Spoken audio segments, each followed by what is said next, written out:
Hi everyone, welcome to my YouTube channel అలా చందనాతో. So టెట్కమ్ TRT 2018కి సంబంధించినటువంటి merit list ఇది. So ఈ మెరిట్ లిస్ట్లో మనం సాధారణంగా ర్యాంక్ సాధించడం అనేది ఒక ఎత్తు అయితే, అది కూడా టాప్ 5లో సెకండ్ ర్యాంక్ సాధించడం అనేది డిస్ట్రిక్ట్ మొత్తంలోనూ కూడా చాలా పెద్ద achievement in my personal opinion. So ఆ సెకండ్ ర్యాంక్ సాధించినటువంటి సిహెచ్ కోటేశ్వరరావు సార్ యొక్క ఇంటర్వ్యూ ఈరోజు నేను తీసుకున్నాను. ఇది నా first video as an interview.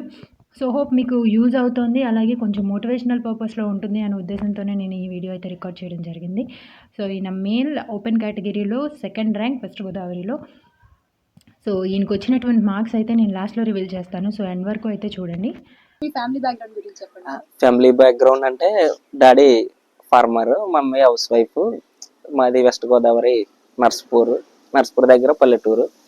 నేను 10th వరకు government school Z P H S and inter వచ్చేసి Surya college Narsapur. DIET Bommuru government DIET 60th rank వచ్చి గవర్నమెంట్ డైట్లో వచ్చింది. అక్కడ స్టడీతో పాటు అన్ని నేర్పుతారు కదా, తెలిసిందే. ఆ తర్వాత కోచింగ్ అవనగడ్డ ప్రగతికి వెళ్ళిన తర్వాత అక్కడ 2 months తర్వాత 4 years, అంటే మాకు 2015లో అయిపోయింది డైట్. 2013 to 15లో అయిపోయిన తర్వాత అప్పుడు 15 నుంచి 90 వరకు ప్రిపరేషన్ 4 years ప్రిపరేషన్. కోచింగ్ ఎన్ని మంత్స్ తీసుకున్నారు? కోచింగ్ అయితే జస్ట్ 2 months మిగతా. అవును, అంటే ఇనిషియల్ గా మీకు డైట్ అయిపోయిన వెంటనే కోచింగ్? డైట్ వెంటనే కాదు, టెట్ వేసారు 2018లో ఫిబ్రవరి. దానికి 2 months ముందు. అంటే టెట్ ముందు వెళ్ళారు. 1, 2 రెండు రాశారా? ఓన్లీ 1 రాసాం. 1 135, ఇంకా 2 రాయలేదు. అంటే కోచింగ్ తీసుకున్న వెంటనే రాశారు 135. ఇంకా నెక్స్ట్ నుంచి మీ ప్రిపరేషన్ సెల్ఫ్ ఎలా ఉంది? అంటే అంతకు ముందు 3 years 2015 నుంచి 28 వరకు 3 years ఇంకా ఓన్లీ టెక్స్ట్ బుక్స్ అనమాట. ఇంకా lot of revisions. So revision ఎట్లా చేసేవాళ్ళు? అంటే ఎక్కువ సార్లు చదవడమే. ఇంకా సక్సెస్ అంటే లాట్ ఆఫ్, అంటే ఫస్ట్ మనం నార్మల్ గా ఫర్ ఎగ్జాంపుల్ తెలుగు తీసుకుంటే దాన్ని ఇప్పుడు ఫస్ట్ స్టార్టింగ్ ఇండెక్స్ ఇస్తారు కదా, పాఠం పేరేంటి, ఆ ప్రక్రియ, ఎవరు రాశారు, అవి బై హార్ట్ చేయకుండా ఫస్ట్ మనం లెసన్ అంతా చదివేయాలి. 10 lessons ఉంటే 10s.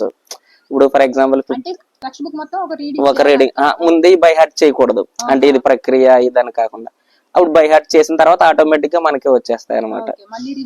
రివిజన్ గుర్తుండిపోతాను. అంటే 5 years లో మ్యాక్స్ 20 రివిజన్స్. అంటే ఇంగ్లీష్ చేయలేదు కానీ అదే తెలుగుకి అయితే చేసుకున్నాము. ప్రిపేర్ చేసుకున్నాం. అంటే నోట్స్ అంటే ఇప్పుడు ఫర్ ఎగ్జాంపుల్ ఇందాక చెప్పినట్టే 5th class ఇప్పుడు మనకు ఉన్నాయి కదా, ఫస్ట్ లెసన్ ఏ దేశం ఎగిన, సెకండ్ సాయి, మళ్ళా ఫస్ట్ అన్ని లెసన్లు చదివేసుకోవాలి ఒకసారి. చదువుని మనకి జిస్ట్ వస్తుంది. జిస్ట్ వచ్చిన తర్వాత దాన్ని ఇంపార్టెంట్ కాన్సెప్ట్స్ ఉంటాయి, పైగా దాంట్లో పర్యాయ పదాలని సెపరేట్ గా బై హార్ట్ చేయ అవసరంలా. ఆటోమేటిక్ గా లెసన్ చదివితే మనకే ఇంకా కమాండ్ వచ్చేస్తుంది. అంతే. అదే మ్యాథ్స్ ప్రాక్టీస్ అంటారు కదా సార్, యాక్చువల్ గా ఎంత ప్రాక్టీస్ చేస్తే అంత బాగా వస్తుంది. నేను కూడా వాళ్ళకి అదే చెప్తాను, ఎంత ప్రాక్టీస్ చేస్తే అంత బాగా వస్తుంది అని. సో ప్రాక్టీస్ అంటే మీరు అన్ని క్వశ్చన్స్ రివిజన్ టైమ్ లో చేసేవాళ్ళ? మాక్సిమం అదే డూ దిస్ అన్న సమ్స్ కూడా చేసేవాళ్ళు. కాకపోతే ఎగ్జామ్ లో అయితే మరి అంత డెప్త్ ఇవ్వాలి. మ్యాథ్స్ కొంచెం అంటే మీకు కొంచెం టైం స్పాన్ ఎక్కువ ఉంది కాబట్టి ఇంకా అవి కూడా కవర్ చేసుకోవాలి. రైట్. ఇంకా మనకి సైన్స్ సోషల్ కూడా నోట్స్ ప్రిపేర్ చేసుకున్నారు, మీరు అప్లికేషన్ మెటీరియల్ ఫాలో అయిపోయారు? లేదు, అంతా టెక్స్ట్ బుక్స్, మెటీరియల్ కాదు, మెయిన్ టెక్స్ట్ బుక్. నోట్స్ ఏమన్నా రాసుకున్నారా? సైన్స్ సోషల్ అయితే చేయలేదు, చేసుకుంటే బెటర్. అంటే మీరు టెక్స్ట్ బుక్ లో అండర్లైన్ చదివేసినా కూడా ఓకే, నో ప్రాబ్లం. నోట్స్ రాసుకుంటే బెటర్. అంటే రివిజన్ టైం లో బెస్ట్.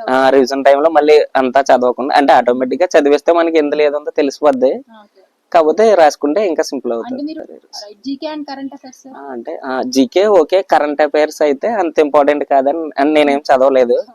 అంటే జీకే అయితే మాత్రం ప్రీవియస్ గా చాలా ఇయర్స్ డిఎస్సి పేపర్స్ ఉంటాయి కదా, అవన్నీ జీకే క్వశ్చన్లు మనకు దగ్గర పెట్టుకుని ఆ మోడల్లో ఇస్తారు. మళ్ళీ అందులో ఏ వచ్చినాయో సేమ్ రిపీట్ చేస్తారు అంతే. కరెంట్ అఫైర్స్ అంత నెసెసిటీ అంటే ఇప్పుడు ప్యాటర్న్ తెలియదు మరి. మాక్సిమం కరెంట్ అఫైర్స్ 4 bits వస్తాయి, దానికోసం అంత కష్టపడడం ఎంత. దాని బదులు జీకేలో ఓల్డ్ ఏం వస్తున్నాయో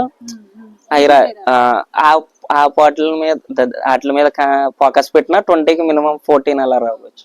అండ్ నెక్స్ట్ ఈ perspectives sir perspective educations 10 bits ఇప్పుడు 5 మార్క్స్ కదా.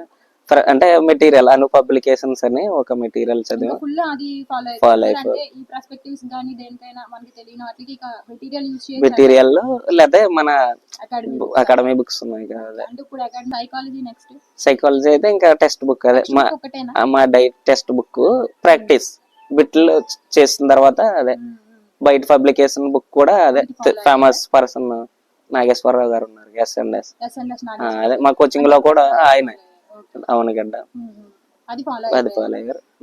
రైట్. ఇంకా మీరు ప్రాక్టీస్ కోసం దేన్ని యూజ్ చేస్తారు? లే ప్రాక్టీస్ చేయలే, అదే రివిజన్ అంటే బిట్స్ ప్రాక్టీస్ చేయలే. సైకాలజీకి ఒకటే చేసాం, ఇంకా మిగతా చేయలేదు ప్రాక్టీస్ చేయలేదు. అంటే మరి మీకు స్ట్రక్చర్ ఎలా తెలుస్తుంది ఇట్లా బిట్ అడుగుతాడు అని? ఓల్డ్ ప్రీవియస్ పేపర్స్ ఉన్నాయి, ప్రీవియస్ పేపర్స్ ఒక్కటే ఫాలో అయ్యారు. ఇప్పుడు మీరు ప్రీవియస్ పేపర్స్ ఫాలో అవ్వాలన్నా కూడా ఆ సిలబస్ వేరే ఆ సిలబస్ వేరే. అప్పుడు ఏం చేయాలంటే అదే ఇప్పుడు మనకి షిఫ్ట్ వైజ్ జరిగినాయి కదా. మన టైంలో అంటే ఈ 9th 10th సైన్స్ లో ఈ సేమ్ కాన్సెప్ట్ క్వశ్చన్లు వేరు కానీ కాన్సెప్ట్స్ కాంతి శబ్దం కాన్సెప్ట్స్ అందులో కూడా క్వశ్చన్ ఆల్మోస్ట్ క్వశ్చన్లు కూడా సేవ్ సో ప్రాక్టీస్ అలా చేశారు. ఇంకా నెక్స్ట్ సెకండ్ ర్యాంక్ వస్తుందని ఎప్పుడైనా లేదు లేదు లేదు మామూలు నార్మల్ జాబ్ రాసాను కానీ ఎంత వచ్చింది సెకండ్. అంటే జాబ్ వస్తుందని కాన్ఫిడెన్స్ ఉందా? ఉంది ఉంది. అంటే అదే అంతకు ముందు కూడా బాగా వచ్చినాయి మార్క్స్, హార్డ్ వర్క్ చేస్తాం కదా ఎలా అని కాన్ఫిడెన్స్. ఎన్ని అవర్స్ చదివాలి? ఇంకంతా ఆల్మోస్ట్ ప్రిపరేషన్ మధ్యలో గ్యాప్, అదే నార్మల్ యాక్టివిటీస్ గ్యాప్, మిగతా అంతా అంటే ఆల్మోస్ట్ ఇక్కడ డే అంతా ప్లాన్ చేసుకున్నాం. టైం టేబుల్ ఏమన్నా టైం టేబుల్ అంటే అదే మార్నింగ్ మరి అదే కొంతమందికి ఒక్కోలాగా ఉంటది కదా. కొంతమంది మార్నింగ్ లేచి చదివే వాళ్ళు ఉంటారు, కొన్నాళ్ళ మార్నింగ్ 6 కి వెళ్ళాలి లేచి వాళ్ళు. నైట్ 11 అంటే మీరు నైట్ ఎక్కువ చదివాలి. సబ్జెక్ట్ కి ఎంత టైం పెట్టుకోవాలి అలా ఏం లేదు, అంటే ఎక్కువ లాంగ్ టైం ప్రిపరేషన్ కాబట్టి లాంగ్ టైం లో కాబట్టి మీకు ఫ్లెక్సిబుల్. ఇప్పుడు షార్ట్ టైం అయినా ఎప్పుడైనా చేసుకోవచ్చు ప్లాన్ చేసి. ఇప్పుడు కూడా అంటే మీరు ఒకవేళ మీరు ఇదే సిచ్యువేషన్ లో ఉన్నారు, లేదు ఈ సబ్జెక్ట్స్ ఈ టెక్స్ట్ బుక్స్ ఇవన్నీ మారిపోయినాయి, మీరు ఎట్లా ప్లాన్ చేసుకుంటారు? ప్రజెంట్ ఇప్పుడు ఒక 2-3 months లో ఉంటుంది. 2-3 months ఉంటే మీరు ఎలా ప్లాన్ చేసుకుంటారు? అదే 2-3 months అంటే అదే ప్రజెంట్ ముందు సిలబస్ అంటే సిలబస్ అంటే 5 సబ్జెక్ట్ ఇప్పుడు 5 సబ్జెక్ట్స్ అంతే. మామూలు methodologies, GK and current affairs, normal మన content subjects, main psychology. Minimum 1.5 month లో కానీ 1 month లో కానీ ఒకసారి అయిపోయేలాగా ప్రిపరేషన్, ఒక రోజు సబ్జెక్ట్ మీద కమాండ్ వచ్చి మొత్తం అంతా కలిపి ఒకసారి 1.5 month లో క్లియర్ చేసుకోవాలి. ఇంకా తర్వాత అలా 15 days కొల్లాలా రివిజన్ చేసేసుకునేలా ఉండాలి. ఎక్కువ రివిజన్స్ కానీ లేకపోతే ఇప్పుడు స్టార్ట్ చేసి లేకపోతే వర్కింగ్, ఇప్పుడు మనకి 3 కేటగిరీస్ ఉంటారు, హౌస్ వైఫ్స్ ఉంటారు, వర్కింగ్ చేసే వాళ్ళు ఉన్నారు, బ్యాచిలర్స్ ఉన్నారు. సో బ్యాచిలర్స్ అంటే ఫుల్ టైం దాన్ని స్పెండ్ చేసేస్తారు. ఈ హౌస్ వైఫ్స్ కి లేకపోతే ఈ వర్క్ చేసే వాళ్ళకి మీరు 2 months జాబ్, ఏదైనా జాబ్ చేసే వాళ్ళకి జాబ్ వదిలేసి ప్రిపేర్ అవ్వమంటారా? హార్డ్ అంటే అది మరి అంటే జాబ్ వదిలే 2-3 months కాబట్టి లీవ్ పెట్టుకుని ప్రిపేర్ అయినా ఎలాగ ఎక్కువ పోస్టులు ఉన్నాయి కాబట్టి ప్రిపరేషన్ వేస్ట్ అవ్వదు. లీవ్ పెట్టి హార్డ్గా ప్రిపేర్ అయితే అది బెటర్. ఒకవేళ ఈవినింగ్ అవర్స్ అయితే కొంచెం కష్టమే కానీ అప్పుడైనా అవ్వచ్చు. అంటే 2 months ప్రిపేర్ అయితే సాధించొచ్చా?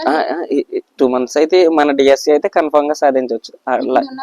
ప్రెజెంట్ డిఎస్సి సాధించవచ్చు. అంటే వీళ్ళ కన్ఫ్యూజన్ ఏంటంటే లాస్ట్ 4 years నుంచి లేకపోతే 5 years నుంచి చదువుతున్నారు కదా, వాళ్ళతో మేము కాంపీట్ అవ్వాలి. అలా కాంపిటీషన్ అంటే ఇప్పుడు మన డిఎస్సి లో ఎవరు హార్డ్ వర్క్ చేస్తే వాళ్ళ సక్సెస్. టాలెంట్ కన్నా హార్డ్ వర్క్ మెయిన్. ఎంత ఎక్కువ హార్డ్ వర్క్ చేస్తే అంత సక్సెస్. మెయిన్ ఎగ్జామ్ ముందు కూడా రివిజన్ మిస్ అవ్వకూడదు.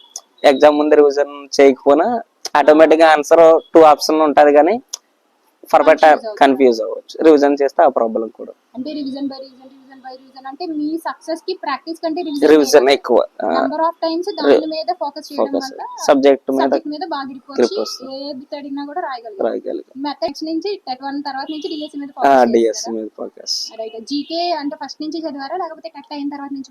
జీకే అంటే అంతకు ముందు నుంచి ప్రిపరేషన్ వేరే అయిపోయిన తర్వాత నుంచి ఇంకా దాని మీద జీకే నార్మల్ గా డే టు డే లైఫ్ లో అలా జీకే మీద కమాండ్.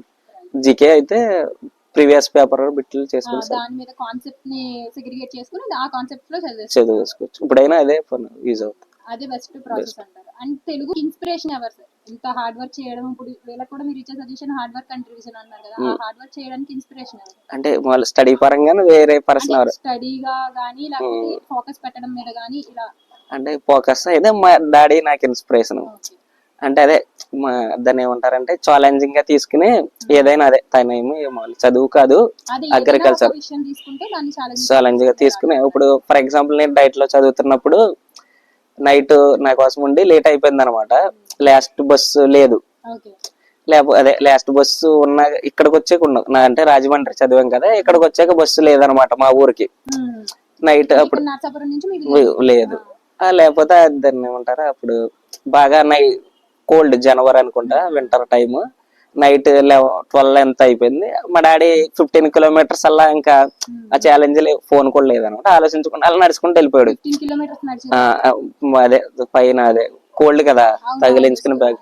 షాల్ లాంటిది ఆ తర్వాత మా మమ్మీ చెప్పారు ఈ విషయం నాకు 1 year తర్వాత. ఓకే అప్పుడు అతనే ఇన్స్పిరేషన్. ఆ సిచ్యువేషన్ లో మనం అయితే ఏమవుతుంది అని చెప్పి వదిలేస్తాం. అవును ఇప్పుడు కూడా ఈ 2 months ఉందని చెప్పి వదిలేయకుండా సీరియస్ గా ప్రిపేర్ అయ్యి ఛాలెంజింగ్ గా తీసుకుంటే కొట్టవచ్చు. అంటే ఏదైనా మనం చేయగలం అనే కాన్ఫిడెంట్ ఓకే వస్తే హ్యాపీ, రాపోనా ప్రిపరేషన్ వేస్ట్ అవ్వదు కదా. మాక్సిమం వస్తుంది హార్డ్ వర్క్ చేస్తే కన్ఫర్మ్. ఇంకా మీరు ఇప్పుడు ఉండే వాళ్ళకి మీరు ఇచ్చే సజెషన్ ఏంటి? ఎలా ప్రిపేర్, లేకపోతే మీరు ఆ మెంటల్ ప్రెషర్ అనేది ఒకటి ఉంటది కదా, మనం ప్రిపేర్ అవుతున్నప్పుడు మనం కరెక్ట్ గా చేయగలుగుతున్నావా లేదా, వస్తుందా రాదా, లేకపోతే చుట్టుపక్కల వాళ్ళు మెయిన్ చాలా ప్రెషర్ పెడతారు, ఇన్ని సంవత్సరాల నుంచి చదువుతున్నావు, దాన్ని ఎలా బ్యాలెన్స్ చేశారు అదే సైకాలజికల్? అది ముందా తీసేయాలి. మనకి జాబ్ వస్తుంది రాదని కాదు. ఎలా ఉండాలంటే మనం ఎగ్జామ్ 160 క్వశ్చన్స్ 160 బిట్లు మనం ఎన్ని చెయ్యాలి ఈ క్వశ్చన్ బిట్ జాబ్ గురించి ఆలోచించకూడదు అనమాట. ఇన్ని పోస్టులు ఉన్నాయి ఇది, అప్పుడే మనకి ఈ టెన్షన్స్ ఏముండవు. ఈజీగా జాబ్ మనం మెయిన్ ఈ బిట్ చెయ్యాలి ఇలా ఉండాలని తప్ప పక్కన వాళ్ళని ఇంకా ఆలోచించకూడదు అనమాట. వాళ్ళు ఏమన్నా పట్టించుకోకుండా ముందుకు మనం కూడా జాబ్ రాకపోతే ఏంటి వస్తుందా రాదని కాకుండా ఈ 160 బిట్లు ఎలా చెయ్యాలి మనం అన్నట్టు ప్రెసెంట్ ఆ గోల్ తోనే ముందుకు వెళ్ళాలి. ఇంకా వేరే ఆలోచన ఎగ్జామ్ రాసిన తర్వాత అవన్నీ తర్వాత వస్తుందా రాదా, ముందు ఎగ్జామ్ రాసే వరకు ప్రెసెంట్ అయితే ఇట్లా మనం చేయగలగాలి. ఇప్పుడున్న ప్రెసెంట్ సిచ్యువేషన్ ఏంటంటే సార్, యాక్చువల్ గా ఇస్తాడా ఇవ్వడా, ఒకవేళ ఇస్తే ఎప్పుడు ఇస్తాడు, అప్పుడు మాకు టైం సరిపోద్దా, ఈ ఆలోచనలు ఎక్కువైపోయినాయి ఇప్పుడు ప్రెసెంట్ ఉన్న ఆస్పిరెంట్స్ అందరికి. వాళ్ళకి మీరు ఇచ్చే ఒక సజెషన్ లేకపోతే ఏదైనా దానికి ఆల్టర్నేషన్ ఏమైనా చూసుకోగలుగుతారా? అంటే మాక్సిమం డిఎస్ కన్ఫర్మ్ గా 16,000 పోస్ట్స్ మాక్సిమం టైం 3 months అయితే మినిమం. ఒకవేళ నోటిఫికేషన్ ఇచ్చిన తర్వాత అయితే టైం కన్ఫర్మ్ మన వాళ్ళు అడుగుతారు కాబట్టి కన్ఫర్మ్ గా టైం జాబ్ కి రావాలని ముందే అనుకున్నారా, లేకపోతే వేరే జాబ్ ఏదైనా ట్రై చేశారా ఈ జాబ్ కాకుండా? అంటే 4 years దీని మీదే కూర్చున్నారా, ఇంకేదైనా ట్రై చేశారా? లేదు, ఓన్లీ టీచింగ్. అంటే ఫస్ట్ నుంచి మీ గోల్ టీచింగ్. లేదు. సెకండ్ ర్యాంకర్ అంటే యాక్చువల్ గా నార్మల్ గా ర్యాంక్ వచ్చిన వాళ్ళు కూడా చాలా హైప్ ఉంటుంది. వీళ్ళు ఎవ్రీడే ఎంత చదివారు, ఏం చదువుతారు, అంటే సేమ్ సిలబస్ కదా మనకి. నాకున్న టైము మీకున్న టైము ఒకటే. నేను ఆల్మోస్ట్ అన్ని అవర్స్ చదువు మీదే కాన్సన్ట్రేట్ చేశాను, మీరు ఆల్మోస్ట్ దాని మీద కాన్సన్ట్రేట్. వేరియేషన్ ఎక్కడ వస్తుంది అనేది మాకు తెలుసుకోవాలని ఉంటుంది యాక్చువల్గా. అండ్ రియల్గా ఐడియా కోసం. సో మీ ఇన్ఫర్మేషన్ ఏంటి అంటే ఫైనల్ గా కన్క్లూజన్, సార్ ఎక్కువ రివిజన్స్ చేస్తే ఎక్కువ కాన్సెప్ట్ మీద గ్రిప్ వస్తుంది, సో దట్ మనం ఈజీగా బిట్స్ చేయగలుగుతాము అని అంటున్నారు. అండ్ ప్రీవియస్ క్వశ్చన్ పేపర్స్ ఎక్కువ ప్రాక్టీస్ చేయమంటున్నారు. అండ్ ఇంకేమైనా సజెషన్ ఉందా సార్ ఈ సైడ్ నుంచి? అంటే రివిజన్స్, ప్రీవియస్ కాన్సెప్ట్, అదే జీకేకి సంబంధించి అయితే అయ్యి మెయిన్ టెక్స్ట్ బుక్స్, వేరే మెటీరియల్ అదే ఇలా మీరు లేరని చెప్పిన బుక్స్ కి తప్ప మాక్సిమం అన్ని అకాడమిక్ టెక్స్ట్ అకాడమిక్ బుక్స్ లేకపోతే బయట కంటెంట్ మీద ప్రిపేర్ అంతే. మాక్సిమం మన టెక్స్ట్ బుక్స్ ఇక్కడ డిఎస్సి అంటే 10th వరకు. అంటే నోట్స్ రాసుకోకపోయినా పర్వాలేదు, మనం అండర్లైన్ చేసుకుని రివిజన్ చేసుకోవచ్చు. యాక్చువల్ గా ఇలా అండర్లైన్ చేసుకుని రివిజన్ చేసుకోవడం వల్ల ఏమన్నా టైం ఎక్కువ పడుతుంది అంటారా? అంటే అదే నోట్స్ రాసుకుంటే బెటర్ టైం ఉంటే, లేకపోతే మనకి ఆ కాన్సెప్ట్ ఎక్కువ సార్లు చదువుతాం కాబట్టి దానిలో ఉన్న సబ్బు అదే అనవసరమైన టాపిక్ మనమే వదిలేస్తాం అండర్లైన్ చేసుకుంటాం కాబట్టి అండర్లైన్ చేసినంత వరకు చదువుకొని రివిజన్ చేసుకోవాలి అంతే.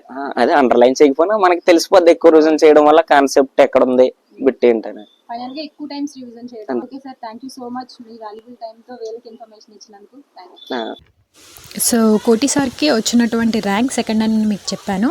అండ్ మార్క్స్ వచ్చి 83.6 మార్క్స్ వచ్చినాయి. మనకి ఫస్ట్ ర్యాంక్కి సెకండ్ ర్యాంక్కి 0.2 మార్క్స్ మాత్రమే తేడా. Thank you so much.